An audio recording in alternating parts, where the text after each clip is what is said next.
السلام علیکم ویورز، آج کی اس ویڈیو میں ہم بات کریں گے how to heal your body with mind. بہت امپورٹنٹ ویڈیو ہے، بہت توجہ کے ساتھ اسے واچ کریں۔ کیا باڈی اور مائنڈ کا آپس میں کوئی کنیکشن ہے؟ کچھ سوالات جو ہمارے ذہن میں آتے ہیں، کیا باڈی اور مائنڈ کا آپس میں کوئی کنیکشن ہے؟ کیا مائنڈ کے ذریعے ہم باڈی کو ہیل کر سکتے ہیں؟ اگر ہاں تو کیسے؟ انہی سوالات کے جوابات تلاش کریں گے ہم آج کے اس ویڈیو میں۔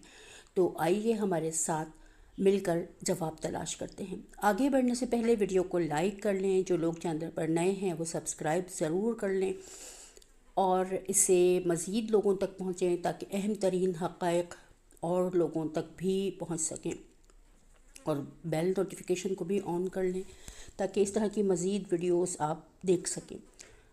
سب سے پہلے ہم سمجھتے ہیں کہ کیا ہمارے خیالات اور احساسات اور رویے کس طرح ہماری جسمانی صحت پر اثر انداز ہو سکتے ہیں۔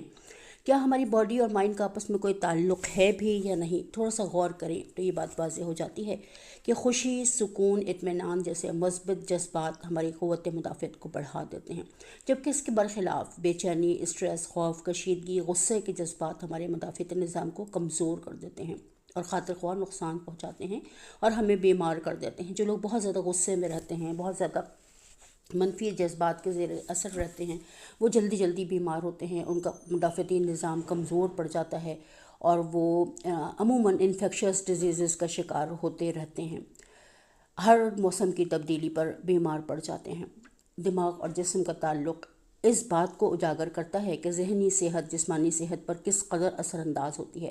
تناؤ یعنی اسٹریس اور منفی جذبات مدافعتی نظام کو بہت زیادہ کمزور کر دیتے ہیں، جس سے مختلف بیماریاں جنم لیتی ہیں۔ اس کے برعکس خوشی، سکون، مثبت ذہنی حالتیں انسان کو بیماریوں سے دور رکھتی ہیں اور اس کے جو ایک فعال مطلب ایک جسم کی قوت ہوتی ہے اس میں اضافہ کرتی ہیں، اور انسان کے جو صحت ہے اس میں اضافہ ہوتا ہے۔ اس کا دماغ اور دل ایک ساتھ مل کر اس کی بہتر جو ایک کمبینیشن ہے وہ بناتے ہیں، اور مثبت ہارمونز ریلیز ہوتے ہیں، جس کی وجہ سے اس کے اثرات اس کی جسمانی صحت کے اوپر مرتب ہوتے ہیں۔ دماغ اور جسم کا باہمی تعلق اعصاب اور ہارمونز اور کیمیائی جو میسیجز ہوتے ہیں، یہ ہماری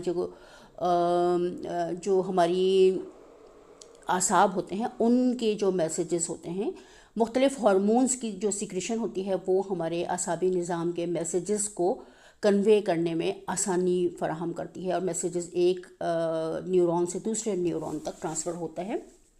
بیچ میں جو ہارمون رابطے کا کام کرتا ہے وہ ایک طرح سے ہمارے جو بھی میسیجز ہوتے ہیں، خوشی کے ہوں، غمی کے ہوں، دکھ کے ہوں، صدمے کے ہوں، خوف کے ہوں، وہ ہمارے ایک نیورون سے دوسرے نیورون تک پہنچاتے ہیں۔ تو ہم جس اسٹیٹ آف مائنڈ میں رہتے ہیں اسی طرح کے امپلسز ہمارے برین میں ریلیز ہوتی ہیں، اور وہی میسیجز ہماری پوری باڈی تک کنوے ہوتے ہیں۔ اسٹریس کی حالت میں کورٹیسول ہارمون ہمارے باڈی میں ریلیز ہوتا ہے، جس کی وجہ سے دل کی دھڑکن بڑھ جاتی ہے، بلڈ پریشر بڑھ جاتا ہے، اور اسی طرح سے اگر جسمانی ہم ورزش کرتے ہیں، بھاگ دوڑ کرتے ہیں، کوئی اس طرح کے ہم گیمز میں حصہ لیتے ہیں، کوئی بھی ایسا کام جس سے ہم اپنی باڈی کو یوز کرتے ہیں، تو اس سے ہماری باڈی کے اندر اینڈورفن ہارمون ریلیز ہوتا ہے جو ہمارے موڈ کو بہتر بناتا ہے۔ یہ بھی ایک اسٹیبلائزر ہے جو ہمارے موڈ کو بہتر بناتا ہے۔ اس کے ساتھ ساتھ یہ پین کلر کا کام بھی کرتا ہے، جتنی بھی پین کلر میڈیسنز ہیں ان کے اندر بھی اینڈورفن موجود ہوتا ہے۔ تو اگر ہم ویسے ہی جسمانی طور پر ورزش کریں، ایکسرسائزز کریں، یوگا کریں، تو اینڈورفن ہارمون کو ریلیز کر سکتے ہیں، جو کہ پین کلر کا بھی کام کرتا ہے، جس کی وجہ سے ہمیں جو مختلف قسم کے درد جسم میں رہتے ہیں اس سے ہم نجات حاصل کر سکتے ہیں۔ یوگا اور میڈیٹیشن دو ایسی چیزیں ہیں جو ہمیں ذہنی اور جسمانی صحت کو برقرار رکھنے میں ہمارے لیے بہت زیادہ معاون ہوتی ہیں۔ میڈیٹیشن کے دوران برین سے الفا ریز ریلیز ہوتی ہیں، برین جو ہے وہ الفا اسٹیٹ میں ہوتا ہے، جو کہ ایک ریلیکسیشن اور کامنس کی اسٹیٹ ہے، جس میں دل کی دھڑکن ہماری سلو ہو جاتی ہے، بلڈ پریشر کم ہو جاتا ہے، اور جو مجموعی طور پر ایک جو تناؤ کی کیفیت، اسٹریس کی کیفیت ہوتی ہے اس کی جو سطح ہے وہ کم ہو جاتی ہے، اور ہم کافی ریلیکس اور فیل کرتے ہیں۔ کتنے لوگ ہیں جو کہ باقاعدہ میڈیٹیشن کرتے ہیں یا یوگا کرتے ہیں؟ بتائیے گا مجھے کمنٹ باکس میں. جو بھی لوگ یوگا کرتے ہیں، پریکٹسز کرتے ہیں، میڈیٹیشنز ڈیلی کرتے ہیں، تو وہ ضرور ان باکس میں بتائیں کہ وہ کس طرح سے کرتے ہیں، اس سے انہیں کیا بینیفٹس ملتے ہیں، تاکہ اور لوگوں کو بھی اس سے مدد حاصل ہو سکے.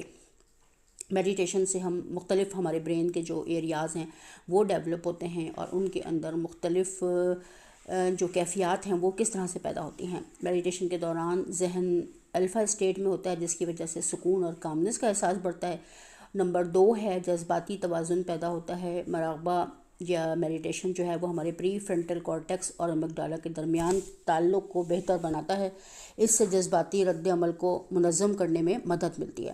توجہ مرکوز کرنے کی صلاحیت میں اضافہ ہوتا ہے. نئے نیورونز بنتے ہیں اور نیو پاتھ وے بنتے ہیں. جسمانی صحت کو بہتر بنانا، اس کی وجہ سے ہارمونز بیلنس ہوتے ہیں، قوت مدافعت بڑھتی ہے، اور اگر کہ جسم میں کہیں پر بھی سوزش ہوتی ہے، انفیکشن ہوتا ہے، تو اس کا خاتمہ ہوتا ہے. اور جو دل کی جو کیفیات ہیں وہ بہتر ہوتی ہیں. ایک بے چینی کی جو کیفیت ہے وہ دور ہوتی ہے. بلڈ پریشر، کولیسٹرول، یہاں تک کہ کینسر تک کا خاتمہ ہو جاتا ہے اگر کینسر کی فرسٹ یا سیکنڈ اسٹیج ہو. میڈیٹیشن سے خود آگاہی میں اضافہ ہوتا ہے، شعوری لیولز بڑھتے ہیں، جس کی وجہ سے آپ اپنی زندگی کے مقاصد اور ترجیحات کو سمجھنے میں کامیاب ہوتے ہیں. اور جب مقاصد اور ترجیحات آپ کے علم میں ہوں، آپ جانتے ہوں کہ آپ کی زندگی کا مقصد کیا ہے اور آپ کس کام کے لیے دنیا میں آئے ہیں، تو آپ کی زندگی بہت آسان ہو جاتی ہے، اور آپ کی ساری توانائی اسی مقصد کو حاصل کرنے میں لگ جاتی ہے، جس کی وجہ سے غیر ضروری باتوں کی طرف سے توجہ ہٹ جاتی ہے، اور انسان کافی بہتر فیل کرتا ہے، ریلیکس فیل کرتا ہے. تو آج کے لیے اتنا ہی. نیکسٹ ویڈیو میں بہت جلد آپ سے ملاقات ہوگی.